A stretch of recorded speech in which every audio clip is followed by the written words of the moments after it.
ஈஸ்வரி, ஏன் இன்னும் வருத்தமாவே இருக்க?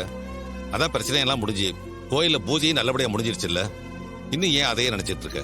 நடந்ததையெல்லாம் அவ்வளவு சீக்கிரம் மறக்க முடியலங்க. காலையில வீட்ல இருந்து கிளம்பும் போது இருந்த சந்தோஷம் இப்போ இல்லங்க. நாம கொண்டு போன நகைங்க போலி நகைங்கன்னு சொல்லி என் மேல பழி விழுந்ததுனால அதுக்கு பொறுப்பேத்துக்கிட்டு நான் போலீஸ் ஸ்டேஷனுக்கு போனேன். அப்புறம் நான் நிரபராதின்னு தெரிஞ்சதுனால ஊர் ஜனங்க வந்து மன்னிப்பு கேட்டதால கோயில் பூஜையில வந்து கலந்துகிட்டேன். அந்த அம்மன் சாமி தான் அருள் வாக்கு சொல்லி என்னையும் நம்ம குடும்ப மானத்தையும் காப்பாத்தி இருக்கு. உங்களை காப்பாத்தினது சாமி இல்ல, என் புருஷன் தான்.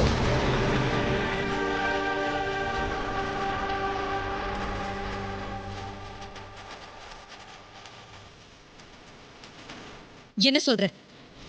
இவன் தான் காப்பாத்தினானா? ஆமா, இவர் தான் காப்பாத்தினாரு.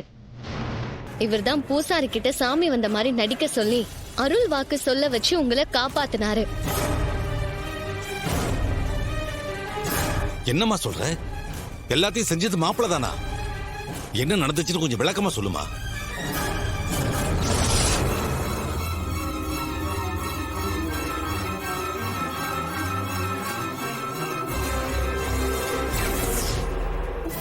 சிசிடிவி கொஞ்ச நேரமா நைட்ல ஆஃப் ஆயிருந்திருக்கு பாருங்க.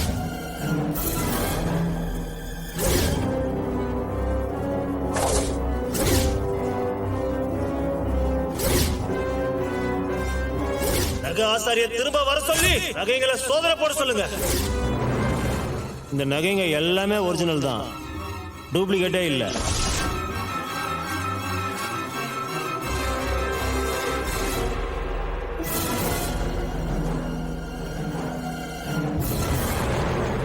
அதுக்கப்புறம் காளியம்மா வீட்ல இருந்த ஒரிஜினல் நகையெல்லாம் மீட்டுட்டு வந்து பூசாரி மூலமா மாத்தி வச்சாரு. அப்புறம் தான் ஆசாரி வந்து எல்லாத்தையும் ஒரிஜினல் நகைன்னு சொன்னாரு. அட பாவமே, அந்த கேடுகட்ட காளியை பார்த்தா இந்த வேலையை செஞ்சிருக்காளா?